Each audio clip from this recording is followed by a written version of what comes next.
नमस्कार, knocking-news.com में आपका स्वागत है। मैं हूं गिरजेश वशिष्ठ। आज बात करेंगे ईवीएम की, क्योंकि ईवीएम पे बहुत ज़्यादा बातचीत हो रही है, बहुत ज़्यादा बहस हो रही है और ये समझने की कोशिश करेंगे कि ये पूरा ईवीएम का जो विवाद है, इसमें कितना दम है।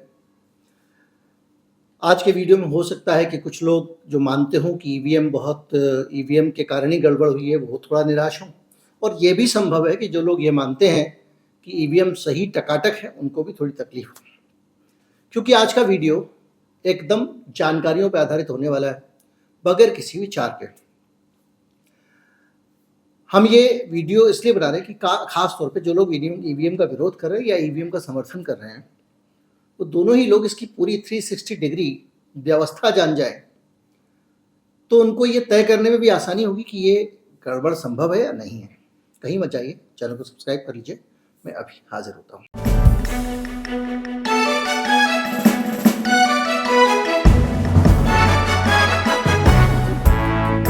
ईवीएम की सुरक्षा पर सवाल।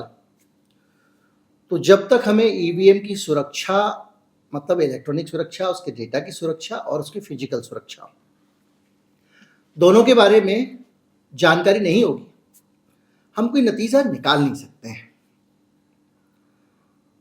तो मेरे ख्याल से आज हम पहले उस सुरक्षा की जानकारी को जान लेते हैं, और उससे भी पहले हम ईवीएम की पॉलिटिक्स को समझ लेते हैं, क्योंकि उसको समझे बगैर इस सुरक्षा को जानना भी शायद उतना आपके लिए रोचक नहीं रहेगा।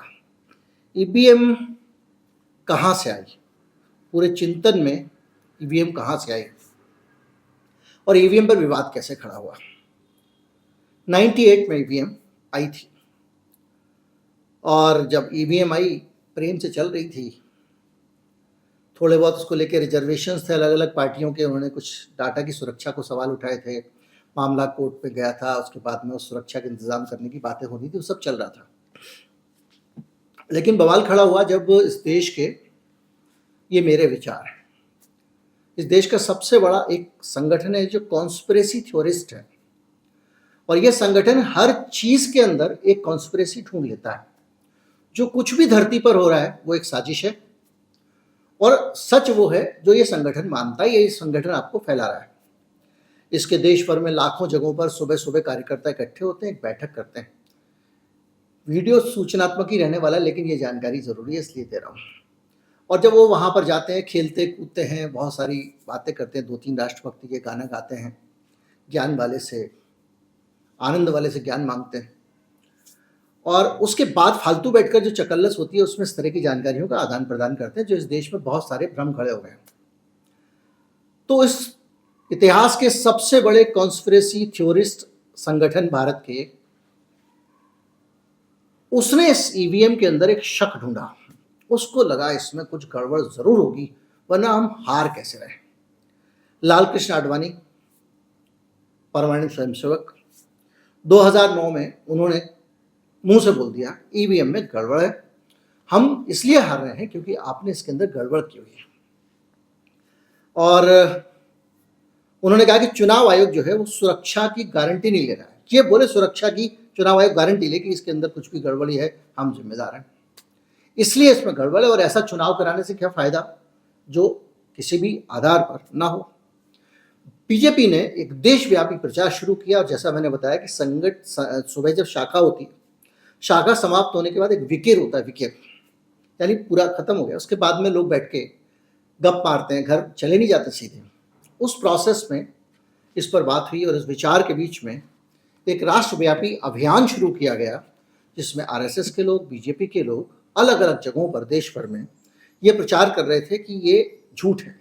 इसके साथ साथ भारत और विदेश के बहुत सारे विशेषज्ञों को ढूंढ ढूंढ के आरएसएस और बीजेपी लेकर आए, और खासतौर पर बीजेपी, और उसने ये कहा कि ईवीएम में ये कमियां हैं, बड़ी सारी कमियां निकाल दी। राज खुलते हैं और सरकारें तय होती है, लेकिन इस बार ईवीएम के राज खोलने का दावा हो रहा है, और उसके साथ पैदा हो रहे हैं कई विवाद, जन्म लेने लगे हैं कई सवाल।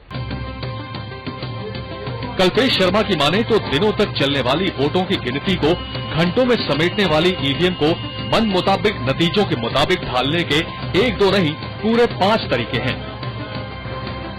पहला तरीका है प्रोग्रामिंग में फेरबदल। इस तरीके में प्रोग्रामिंग इस तरह कर दी जाती है कि बटन कोई भी दबे 70% तक वोट तय किए गए उम्मीदवार के नाम ही दर्ज होंगे।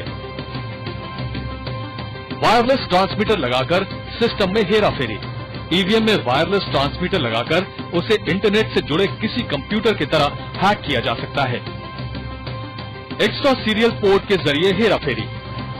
ईवीएम कंट्रोल यूनिट में एक्स्ट्रा सीरियल पोर्ट लगाकर किसी दूसरे कंप्यूटर की मदद से प्रोग्रामिंग और डेटा में फेरबदल किया जा सकता है। ट्रोजन हॉर्स हैकिंग सॉफ्टवेयर का प्रयोग। इस सॉफ्टवेयर से पूरी इलेक्ट्रॉनिक डिवाइस यानी इस मामले में ईवीएम और वोटों की गिनती के लिए प्रयोग होने वाले कंप्यूटर से दुनिया के किसी भी कोने में रहकर छेड़छाड़ मुमकिन है। ईवीएम मेमोरी से छेड़छाड़। इस तरीके में चुनाव पूरा होने पर वोटिंग मशीन की मेमोरी को डिलीट करके नया डेटा फीड किया जा सकता है, यानी जिन्हें जो वोट मिले वो हटा दिए गए और मन मुताबिक फर्जी वोट सिस्टम में दर्ज कर दिए गए। ये एक एक्सपर्ट के दावे हैं जो इतना ही कहते हैं कि ये हो सकता है। और कहा कि ये ईवीएम तो बेईमानी का कारण ही है और मनमोहन सिंह इसलिए चुनाव जीत जाते हैं क्योंकि उनके पास ईवीएम है। इस देश के हर आदमी बच्चे बच्चे के दिमाग में बिठा दिया गया था।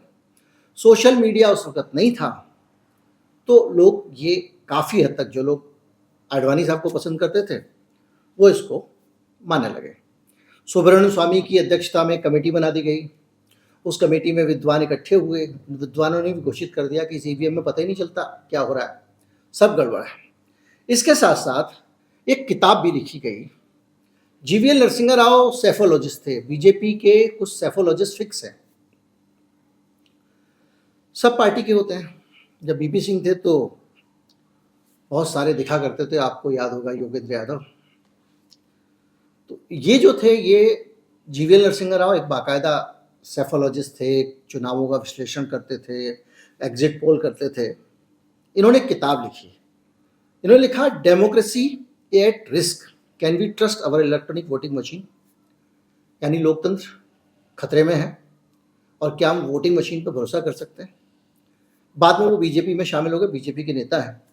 और उनकी जो किताब लिखी गई थी उस किताब की प्रस्तावना, भूमिका श्री लाल कृष्ण आडवाणी ने लिखी थी, मोदी जी के गुरु। पूरे 5 साल ईवीएम के ऊपर बीजेपी अभियान चलाती रही और आपदा में अवसर की सोच के आधार पर देखा जाए तो इस पर भी काम करते हैं कि ईवीएम के अंदर खेल किया कैसे जाता है, क्या किया जा सकता है तो हम कैसे कर सकते हैं। क्योंकि राजनीति में कभी गलत को गलत कहने भर से काम नहीं चलता है, आपको भी सीखना पड़ता है। केजरीवाल साहब ने जो है वो लोगों को बहुत सारी फ्रीबीज दी, बिजली, पानी, इलाज। नेताओं ने आलोचना तो की उसकी, उसको रेवड़ी भी कहा, लेकिन उनको लगा ये फायदे का सौदा तो आज सारी पार्टियां वो कर रही हैं। इसी तरह से ऐसा मुझे लगता है कि ईवीएम को लेकर उन्होंने भी कुछ किया है या नहीं किया मुझे नहीं मालूम। लेकिन अब हम इस पूरे इतिहास को जानने के बाद 2014 में जब मोदी जी जीत कर आए तो इसका मामला उल्टा हो गया। फिर उत्तर प्रदेश के विधानसभा के चुनाव हुए तो बहन मायावती इस बात को लेकर चौंक गई कि कैंडिडेट के जिस बूथ पर कैंडिडेट के परिवार के ही 30-40 वोट थे वहां पर उनके कैंडिडेट को कुछ नहीं मिला, 0 वोट मिला। प्रतापगढ़ का मामला था। इस तरह के मामले बीच बीच में आते रहे। कहीं पे भिंड में एक टेस्टिंग चल रही थी और उसके अंदर उन्होंने वोट डाला किसी और पार्टी को, बीजेपी की पर्ची निकल आई और फिर वहां पर जो एसडीएम महोदया थी वो हड़काने लग गई सारे पत्रकारों को, खबरदार जो खबर बाहर की वगैरह वगैरह, वो भी एक खुला था। तो इस तरह के बहुत सारे केसेस आते रहे। इस पूरे बीच में कुछ और केसेस और भी आए। ये भी आया कि बहुत आरोप लगे। अब हम आते हैं ईमानदारी से चुनाव आयोग ने इसकी सेफ्टी के लिए क्या, अगर जब आप ये सेफ्टी वाली प्रक्रिया देखेंगे तो फिर आपको लगेगा कि ये अभी तक जितनी बातें हो रही थी आरोप प्रत्यारोप की, ये बकवास थी। 14 के बाद कांग्रेस ने उतना नहीं कहा, लेकिन बाकी पार्टियों ने, कांग्रेस अब कह रही, कांग्रेस भी नहीं कह रही, कांग्रेस की तरफ से दिग्विजय सिंह वगैरह कुछ फुंतरू छोड़ रहे हैं। अब जो है इस पे मामला खड़ा हो गया दूसरा। अब मामला ये खड़ा हो गया कि भैया सुरक्षा होती कैसे जब तक आप ये नहीं जान लोगे। सबके अनुमान है हमको वोट क्यों नहीं मिला, हो सकता है तुम्हारे परिवार वालों ने ना दिया हो। साइंटिफिकली कैसे मालूम करेंगे कि ये ईवीएम गलत है, इस पे चलते हैं। सबसे पहले ईवीएम की जांच कैसे होती है। जब आप इसको समझेंगे तो आपको समझ में आएगा, पूरा आपको प्रक्रिया बताता हूं।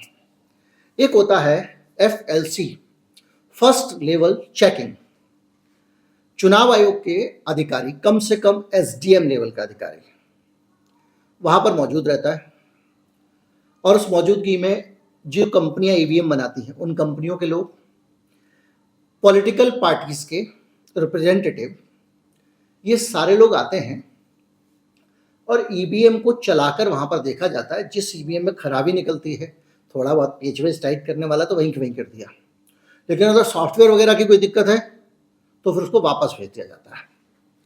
तो पहले पूरी चेकिंग होती है, रैंडमली कुछ मशीनें उठा ली जाती हैं, 100 मशीनें करीब, और सारे लोग मिलकर चेक करते हैं, अलग अलग पार्टियों के लोग भी होते हैं। उस चेकिंग के बाद में उस मशीन के अंदर वोटिंग कराई जाती है, रैंडम वोटिंग। ये पहली स्टेज पे है और जो लोग चेकिंग के लिए जा रहे हैं उन सब के बाहर आई कार्ड, मोबाइल फोन सब रखवा लिए जाते हैं। अब आप बताइए मुझे, जो रेडियो डिवाइस हैं जिनके जरिए आप कम्युनिकेट कर सकते हैं, अब ईवीएम जो दावा है कि ईवीएम को टेम्पर नहीं किया जा सकता, तो भैया मोबाइल फोन बाहर क्यों रखवा रहे हैं आप? मोबाइल फोन बाहर रखवाने का कारण क्या है? अब तो कैमरे वाले मोबाइल फोन भी नहीं आते थे जब ये प्रक्रिया बनाई गई थी। यानी आपको लगता है कि रेडियो फ्रीक्वेंसी से शायद कुछ डिस्टर्बेंस हो सकता है, लेकिन इसके आधार पर हम कोई ट्राई नहीं बनाएंगे। एक मन में विचार आता है। फिर उसके अंदर मॉक वोटिंग होती है, कोई भी रैंडमली मशीनें उठा ली जाती हैं, जो पॉलिटिकल पार्टी वाले कहते हैं उसको उठा लेते हैं। उनको उठाने के बाद में उन मशीनों की रैंडम चेकिंग होती है और एक सील लगा दी जाती है। जो नासिक में सिक्योरिटी प्रेस है ना, जहाँ पर आपका नोट छपते हैं, वहाँ से एक सील आती है, वो सील लगा दी जाती है। इसमें नीले रंग के 2 सेक्शन होते हैं, आप देख रहे होंगे उसके बीच में, ताकि वो दोनों खुल ना सकें। वो सेक्शन होते हैं, एक कैंडिडेट सेक्शन होता है, एक रिजल्ट सेक्शन होता है। ऊपर वाला कैंडिडेट सेक्शन, यानी उसके जरिए आप ये सेट करते हो कैंडिडेट कहाँ पे कौन सा है, कौन सा नंबर बटन के सामने कौन सा कैंडिडेट, वो पहले से आता है, वो मैं आपको बताऊंगा। और दूसरा रिजल्ट सेक्शन होता है, जहाँ से आप रिजल्ट पढ़ते हो उसका।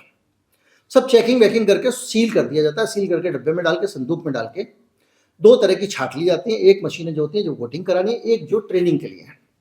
उन पे अलग अलग रंग के लेबल लगाए जाते हैं। ट्रेनिंग वाली ट्रेनिंग के लिए चली जाती हैं और वोटिंग वाली वोटिंग के लिए। यानी एक अच्छी तरह से प्रक्रिया के तहत गई, वो जाती है स्ट्रांग रूम में, और स्ट्रांग रूम में जाने के बाद में सेकेंड लेवल चेकिंग, यानी अभी आपको फर्स्ट लेवल बताया, सेकेंड लेवल चेकिंग जो होती है उसमें आपका 5% ईवीएम, थोड़ी बहुत ही 5% रैंडमली सिलेक्ट की जाती हैं स्टेट के लेवल पे। अभी तक तो फैक्ट्री से आई, सारी पार्टियों वालों ने चेक बैक कर ली, उनको भेज दिया गया।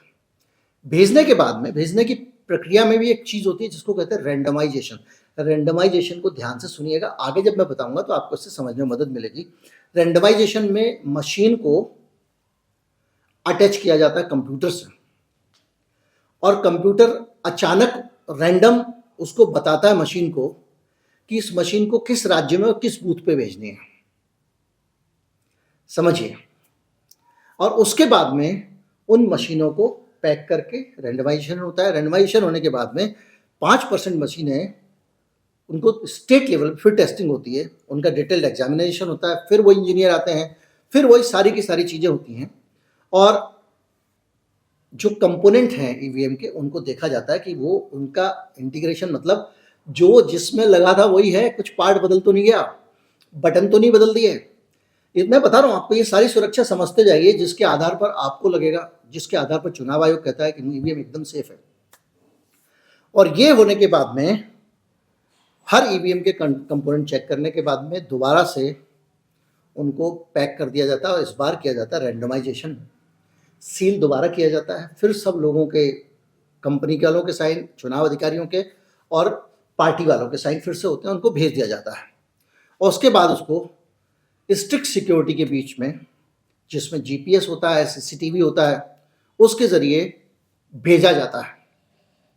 ये मैं आपको प्रक्रिया बता रहा हूँ। भेजने के बाद में वहां पर उसको बंद कर दिया जाता है। स्ट्रांग रूम में जब रखते हैं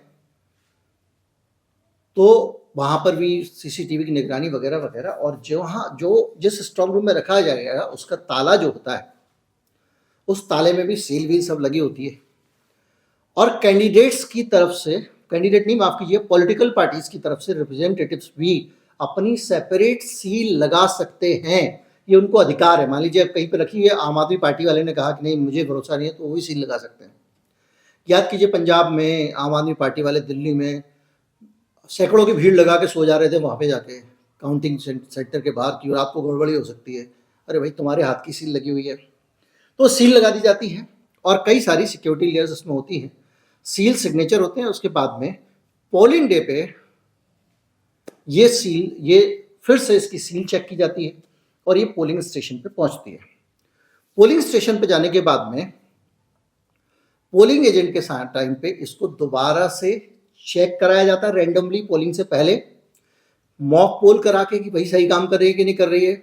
फिर मशीन को दोबारा रीसेट किया जाता है, उसके अंदर बटन होता है एक रीसेट बटन, और रीसेट बटन करने के बाद एक कैंडिडेट बटन होता है जिसके जरिए आप दोबारा से वो जो रेंडमाइजेशन से सॉफ्टवेयर उसमें भरा गया था वो सॉफ्टवेयर आपके बटन के हिसाब से आ जाता है कि ये कैंडिडेट इस नंबर पे, ये इस नंबर पे, इस नंबर पे।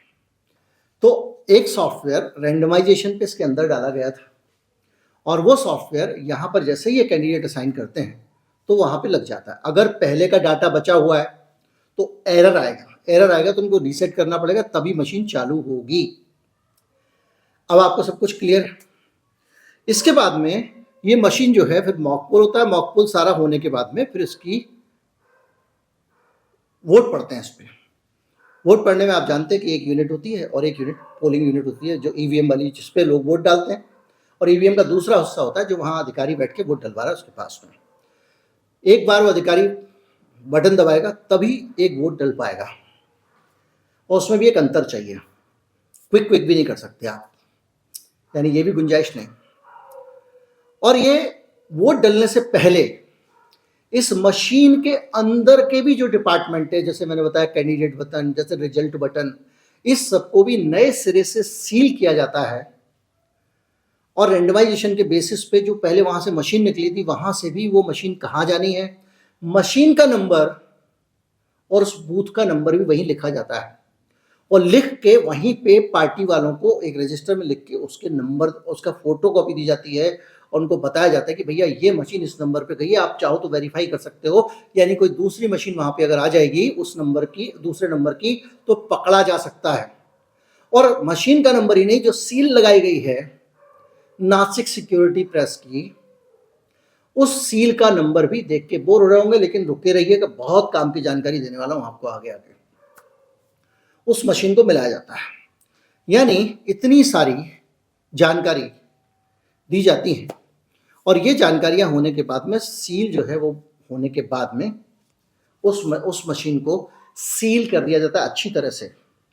और वोटिंग होने के बाद में ईवीएम में नीचे एक नीले रंग का बटन होता है, रबर का ढक्कन होता है, उसको खींच के उसके नीचे उंगली घुसा के वोटिंग को क्लोज कर दिया जाता है। अगर वो क्लोज हो गई वोटिंग, इसके बाद में वोट नहीं डल सकता। और जब काउंटिंग के टाइम पे मशीन जाएगी तो वहां पे ओपनिंग और क्लोजिंग का टाइम ईवीएम के डिस्प्ले पे लिख के आता है। अगर आपने क्लोज करने में देरी की है तो वहां पता चल जाएगा ये तो क्लोज हुआ ही नहीं था टाइम पे,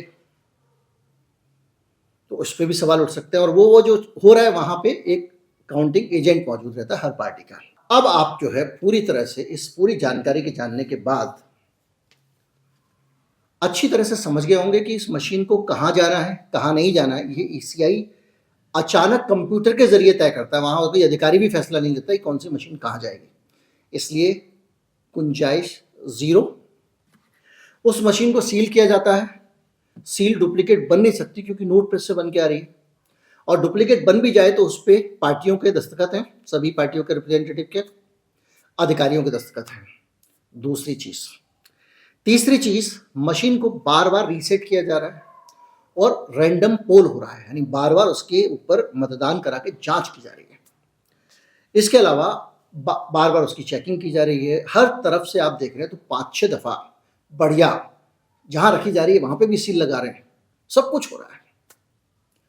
अब कैसे भैया धांधली हो सकती है, ये सवाल आपके मन में उठेगा। अगर आप इस पूरी प्रक्रिया के बीच से गुजर रहे हैं तो आप एक चीज जरा नोटिस करिए, इसका सब कुछ सील कर दिया गया है। कैंडिडेट वाला सील कर दिया गया है, क्लोज बटन दबा के आपने बटन दबाने का सिस्टम भी सील कर दिया, आपने काउंटिंग को भी सील कर दिया, और मशीन की बॉडी को भी पूरा सील कर दिया, यानी मशीन को भी कोई आदमी खोल के अंदर से नहीं देख सकता। यानी हर तरह की सील लगी हुई है उसमें, कैंडिडेट के नाम वाली भी, जो बैलेट का पर्चा लगा, सब सील लगी हुई है। उसके बाद वो मशीन निकल रही है। लेकिन भैया ये आपने क्या किया? अब आप समझिए, आपने घर में ताला लगा दिया, मेन गेट में ताला लगा दिया, सब में लगा दिया, ठीक है। वो एक गधे वाला आपने देखा होगा, बहुत आता है वो वीडियो। उसमें क्या है कि एक खाली मैदान है, उसके बीच में से एक जगह दरवाजा लगा हुआ है और गधे उसके ऊपर जंप कर करके जा रहे हैं, जबकि वो साइड से निकल के जा सकते हैं। तो इन्होंने भी खाली मैदान में एक गेट लगा दिया है, या कहें कि घर के मेन डोर में इन्होंने दरवाजा लगा दिया, बाहर गेट में दरवाजा लगा दिया और पीछे का गेट पूरा खुला हुआ है, सर्विस लेन खुली हुई है, घर में आने जाने के सारे रास्ते खुले हुए हैं। अब कैसे? इतनी सीलिंग, इतना ट्रांसपोर्टेशन सब आप करते हैं ना, और जिस रास्ते से आप रेंडमाइजेशन करते हैं वो रास्ता आपका हमेशा खुला रहता है। दूसरे शब्दों में, ईवीएम मशीन के जो बेस यूनिट होती है, मेन यूनिट होती है, उसके अंदर डाटा केबल कभी भी लगाई या हटाई जा सकती है। डाटा केबल कौन सी होती है? वहां पर एक बहुत सिंपल सीरियल पोर्ट लगा होता है। जो लोग कंप्यूटर जानते हैं उनको पता है, कंप्यूटर का मॉनिटर जिस तार के जरिए जोड़ा जाता है कंप्यूटर के साथ में, वो उसको कहते हैं सीरियल पोर्ट। 5 पिन ऊपर होती हैं, 4 नीचे होती हैं। फोटो में लगा दे रहा हूँ, ईवीएम के अंदर भी देख लीजिए। 2 सीरियल पोर्ट होते हैं उसमें। एक सीरियल पोर्ट में ईवीएम लगाई जाती है और दूसरा सीरियल पोर्ट कंप्यूटर के डाटा इंटरफेस कनेक्टर नाम से लगा रहता है। यानी वहां से आप डाटा उसका एक्सेस कर सकते हैं और इसी पोर्ट से जब आप काउंटिंग करते हैं और काउंटिंग का रिजल्ट निकालते हैं तो रिजल्ट बाहर आता है। यानी जो ये कहता है कि ईवीएम के अंदर घुसा नहीं जा सकता, ईवीएम कैलकुलेटर की तरह की एक मशीन है और वो बाहर से जुड़ी नहीं होती, वो बात तो सही समझ रहा है, सही कह रहा है, लेकिन उसने अपना दिमाग जो है ना बंद कर रखा है। ब्लूटूथ से नहीं जुड़ी है, इंटरनेट से नहीं जुड़ी है, वाईफाई से नहीं जुड़ी है, किसी तरह के कोई सिम कार्ड नहीं लगा उसके अंदर, कोई कम्युनिकेशन नहीं है, कोई सेलुलर फोन से नहीं जुड़ी है, किसी भी तरह से। पक्का है तो ये तो सुरक्षा आपने की है। लेकिन तार लगा के उसको खोला बंद किया जा सकता है, तार लगा के डेटा बदला जा सकता है, तार लगा के जानकारी बदली जा सकती है, क्योंकि आपने उसको सील नहीं किया। उसकी फिजिकल सील कहाँ है? चुनाव आयोग जी ये बता दीजिए आप, और क्यों नहीं है? जब आपने दुनिया की सारी चीजें सील की हैं, इसको क्यों खुला छोड़ा है? और मैं आपको बताता हूं कि इसके खुला होने से खतरा क्या हो सकता है। आगे बढ़ने से पहले एक चीज और बता दूं कि जब वहां वोटिंग होती है ना, पोलिंग स्टेशन पे कितने लोगों ने वोट डाले और मशीन के अंदर कितने वोट डल रहे हैं, इसका भी ऑडिट होता है। ऐसा तो नहीं 50 लोग वोट डाल गए और मशीन में 4 कम दिख रहे हैं, तो वहां पे इलेक्शन कमीशन 4 डलवा के, वो जो अधिकारी बैठा होता है अपनी जान बचा लेता है, फर्जी डलवाता है वो 4 मैच करने के लिए।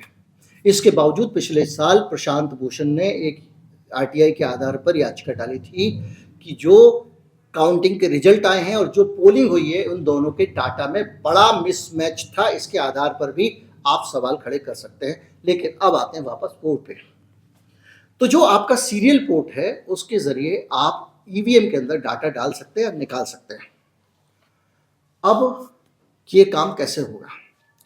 देश में आप जानते हैं कि सैकड़ों ईवीएम गायब हैं, हजारों गायब हैं, खो गई हैं, कुछ हो गया है, टूट गई हैं, कहीं कुछ हो रहा है, कहीं कुछ हो रहा है, हम सब जानते हैं। इसको चुनाव आयोग भी मान चुका है। तो जो ईवीएम खो चुकी हैं, टूट चुकी हैं, उनमें से अगर 2 ईवीएम किसी डेटा साइंटिस्ट के पास चली जाती हैं, हालांकि ये कह रहे हैं कि जो हमने सर्किट बनाया है उस सर्किट को सिलिकॉन से सील कर दिया है, उससे कुछ होता नहीं है। वॉशिंग मशीन भी खरीदने जाते हो, वो सिलिकॉन से सील होता है, उड़ता है तो वो कंपोनेंट निकाल के बदल देता है। खैर, तो वो जो मशीन है उसके अंदर कोडिंग क्या है, डाटा क्या है, इलेक्शन कमीशन को भी नहीं पता, वो कई बार बोल चुका है। यानी उसके अंदर जो प्रोग्रामिंग है मशीन के अंदर, उसकी जानकारी ईसीआई को भी नहीं है। और जहां तक मुझे पता है, भारत इलेक्ट्रिकल्स लिमिटेड और भारत इलेक्ट्रॉनिक्स लिमिटेड और electronic corporation ECI of India limited, दोनों कंपनियां जो ईवीएम बनाती हैं, उनको भी अपनी मशीन के बारे में सब पता, लेकिन उसकी चिप के अंदर क्या है ये नहीं पता, जहाँ तक मुझे जानकारी। और ये जितनी भी बातें कह रहा हूँ अपनी जानकारी के आधार पर कह रहा हूँ, तो ये गलत भी हो सकती हैं। तो बहरहाल उनको भी इसके बारे में नहीं पता है। जापान से ईवीएम का प्रोग्राम करवाया गया था और ऐसा माना जाता है कि ये चिप वहीं से अभी भी डिजाइन हो रही है। कोई बहुत ट्रांसपेरेंट ऐसी जानकारी नहीं है कि सॉफ्टवेयर को किसने तैयार किया है, कोई बताने को तैयार भी नहीं है। अब अगर वो टूटी हुई ईवीएम किसी के हाथ लग जाती हैं, वो 5-6 सॉफ्टवेयर, रिवर्स इंजीनियरिंग में चाइना कितना माहिर है आप जानते हैं। आप एक बार टूटा हुआ कोई कंपोनेंट दे दीजिए, वो दूसरा बना देगा। दुनिया में हर जगह रिवर्स इंजीनियरिंग काम कर रही है। अभी पिछले दिनों अमेरिका का हाई सिक्योरिटी विमान साउथ चाइना सी में गिर गया था। चीन ने अपनी पूरी ताकत लगा दी थी कि अमेरिका वहां पहुंचे उससे पहले उस विमान को मैं निकाल लूं, क्योंकि वो मिल जाएगा तो मैं रिवर्स इंजीनियरिंग से उसके डाटा, उसके सॉफ्टवेयर, उसकी सारी जानकारियां चुरा लूंगा। तो ईवीएम का डाटा क्यों नहीं चोरी हो सकता रिवर्स इंजीनियरिंग के जरिए।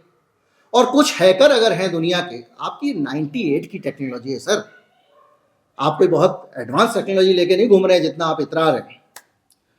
तो उस डाटा को अगर किसी ने रिवर्स इंजीनियरिंग कर ली, और ईवीएम के साथ बातचीत करने के लिए उसका इंटरनेट है, वो इंटरफेस है, आपने उसको दिए हुए हैं सीरियल पोर्ट। उन सीरियल पोर्ट के जरिए भी वो डाटा को एक्सेस कर सकता है, कुछ कर सकता है, और उसके अंदर डाटा बदल सकता है, बढ़ा सकता है, घटा सकता है। ये सुविधा उसके पास है।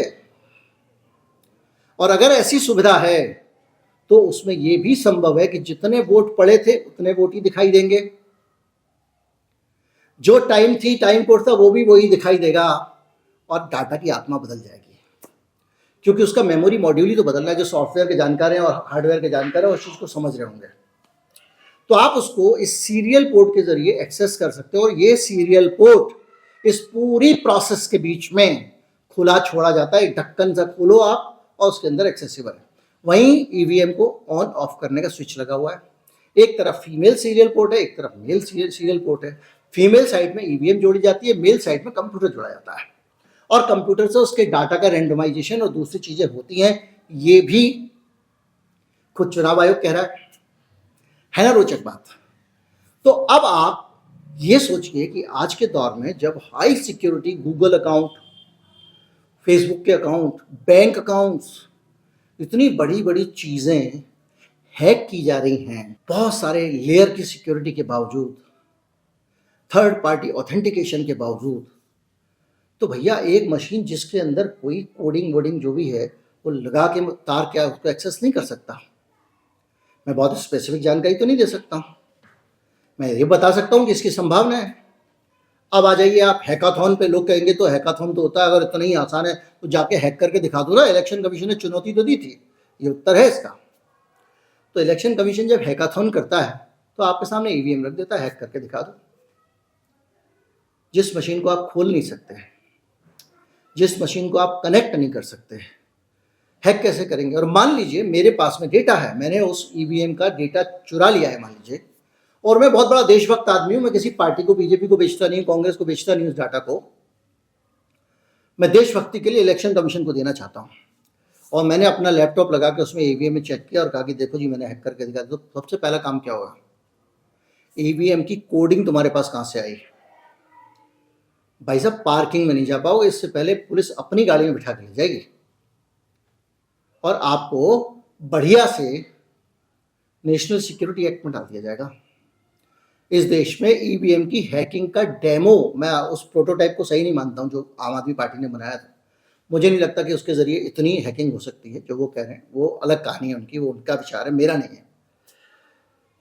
उनको विधानसभा के अंदर करनी पड़ती है, क्योंकि वहां अंदर करने से वो कानूनी कार्रवाई से सुरक्षित हैं, वरना पुलिस उनको कोई नहीं सुनेगा आपकी कि आप वहां पे विसिल ब्लोअर हैं क्या है। तो ऐसा जोखिम कोई क्यों मोल लेगा। अगर इलेक्शन कमीशन खुद सचमुच सावधान रहे तो इस क्षेत्र को बंद क्यों नहीं करते हो भाई।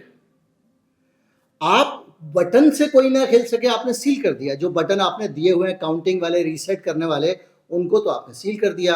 जब आप कैंडिडेट असाइन करते हो उस बटन को आपने सील कर दिया, लेकिन जहां से डाटा अंदर बाहर जा सकता है उसको आपने सील क्यों नहीं किया।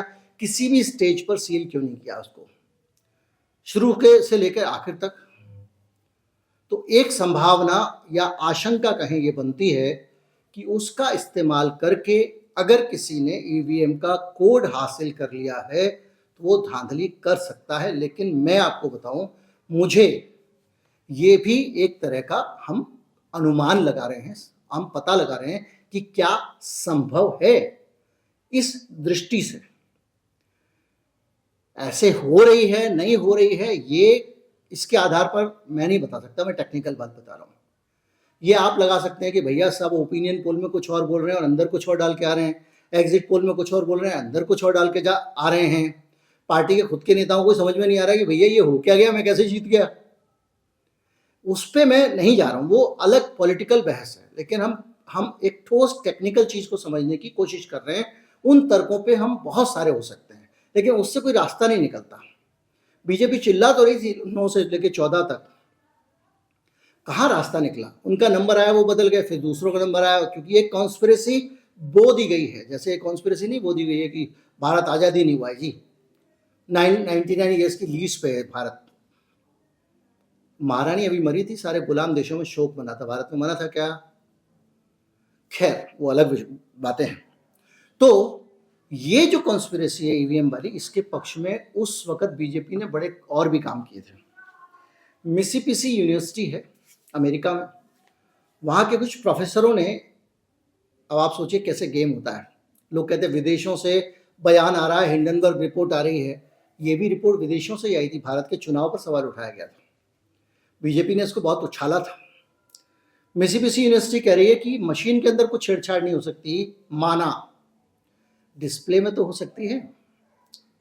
जो डिस्प्ले यूनिट होती है जहाँ रिजल्ट लिख के आता है, उसके अंदर आप एक छोटा सा ब्लूटूथ कंपोनेंट लगा दें या सिम कार्ड लगा दें, ई सिम, और आप एक एसएमएस डालेंगे, मशीन के अंदर कुछ भी जमा रहे, आप जो पढ़ेंगे वो वही दिखेगा जो बेईमानी करने वाला चाहता है। जो एसएमएस करने वाला एसएमएस कर रहा है, उसका एसएमएस डिस्प्ले हो रहा होगा, वो मशीन का डेटा नहीं होगा। ये दावा किया था और उन्होंने कहा था कि इस तरह से हैक हो सकती है। इसको काफ़ी हाइप दी गई थी, 2009 की खबर है, मैं स्क्रीनशॉट लगा दूंगा। तो इस तरह की बहुत सारी चीज़ें आ चुकी हैं। सुब्रमण्यम स्वामी की कमेटी बनी थी, उसने कहा इसमें ट्रांसपेरेंसी नहीं है, मामला हाई कोर्ट में गया, हाई कोर्ट से सुप्रीम कोर्ट में गया, और सुप्रीम कोर्ट में जाने के बाद में इसमें यह हुआ कि भाई चुनाव आयोग कुछ ट्रांसपेरेंसी का इंतजाम करे, तो फिर वीवीपैट लगाई गई। तो आपने माना तो पहले कि इसमें कुछ गड़बड़ी है, क्यों माना जब सुप्रीम कोर्ट ने आपको कह दिया। अभी आप ये कह रहे हो कि गड़बड़ हो नहीं सकती है, लेकिन मोबाइल बाहर जमा करा रहे हो। भैया क्यों करा रहे हो? दुनिया भर के ई फ्रॉड हो रहे हैं, लोगों के अकाउंट से पैसे निकल जा रहे हैं, आप कह रहे हो हमारी ईवीएम से नहीं निकल सकता। 98 की टेक्नोलॉजी आपकी, तब के बच्चे बड़े हो गए, नौकरियां हो गई, इनके बच्चे पैदा हो गए, आप उसको लेके घूम रहे हैं। तब तो कैप्चा भी नहीं होता था, कैप्चा शायद होता था 98 में, कैप्चा आ गया था शायद। पार्ट 2 फैक्टर ऑथेंटिकेशन भी नहीं होता था, कुछ नहीं होता था, पासवर्ड भी नॉर्मल वाले हुआ करते थे उस जमाने में। दुनिया जिस लेवल तक पहुंची थी आईटी में, तब की टेक्नोलॉजी लेके मरा हुआ बच्चा बंदर जैसे गले लगा के घूमता है, वैसे चुनाव आयोग घूम रहा है। और तीसरी सबसे बड़ी चीज ये है कि भैया वो सब ठीक है, अपग्रेड करो ना यार। मैं ये नहीं कह रहा हूँ धांधली है, लेकिन कुछ ना कुछ उसके पुख्ता इंतजाम तो करना चाहिए। आप ये बताओ, मैंने पूरा कंप्यूटर जो है उसको सील कर दिया और उसके पीछे तार लगाने की जगह छोड़ दी है जहां से मैं डाटा निकाल सकूं। आपका मोबाइल पूरा सील कर दूं मैं और नीचे डाटा केबल लगाने की जगह छोड़ दूं, तो भैया डाटा केबल से तो पूरे मोबाइल में घुस जाएगा आदमी ना। वही ये हो रहा है। तो ये कुल मिला के जो मैं समझ रहा हूं, उसके हिसाब से कोई ये कहता है कि ईवीएम से धांधली हुई, नतीजे बदले, इसका कोई प्रमाण नहीं है, मेरे पास भी नहीं। लोगों को लगता है क्योंकि नतीजे चौंकाने वाले आए, और पॉलिटिकल पार्टीज अपने अपने फायदे को लेकर इस तरह का अभियान चलाती हैं। पहले बीजेपी चलाती थी, अब कांग्रेस चला रही है। हमें क्या पता, हम क्यों किसी पे भरोसा करें, क्योंकि दोनों एक ही तरह के चालाक हैं। लेकिन ईवीएम को हैक नहीं किया जा सकता, इस बात को मैं पचा नहीं पा रहा हूं। तो मैंने अपना पक्ष रखा, अपनी ओपिनियन रखी, अपनी जानकारी दी, जो मुझे लगता है कि ईवीएम को हैक किया जा सकता है। उम्मीद करता हूं सरकार के, देश के, चुनाव आयोग के मेरी जानकारी काम आ जाए।